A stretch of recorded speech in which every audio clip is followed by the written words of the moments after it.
All right, guys, going to talk about our routing tab. This is a pretty simple solution. These come in Coyote Brown and in black, and in 2-packs and 4-packs.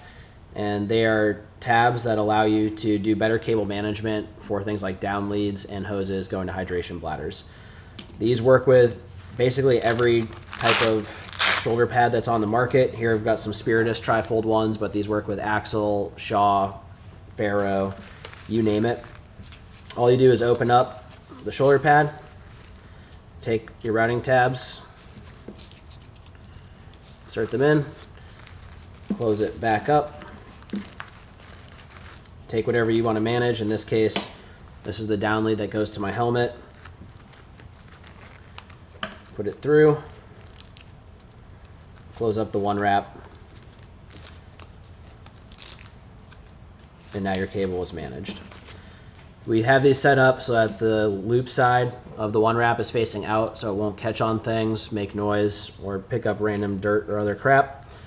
And then this is really something that you should use if you're taking something on and off a lot. So I take this down lead off and on all the time because I would need to use my headset that's on my helmet, and I don't always want it attached to my plate carrier.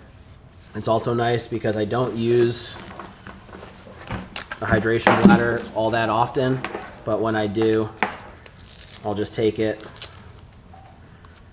and run the hose right on the inside, and now it's managed and in a nice secure spot. If you are planning to keep things run all the time, so on this other side I've got a Disco 32 VMAS antenna, so body whip. I just route that on the inside of the shoulder strap because I never take it off. But again, on this side, it takes off all the time, so that's where the routing tabs come in handy. You can obviously use these anywhere you want. So you've had guys use them on their cummerbund or on their back panel if they're routing other comms or they're doing a radio on the back. So you set them wherever you want. But again, simple solution. Reach out in the comments if you have any questions and show us some pictures of how you guys are using these. Thanks.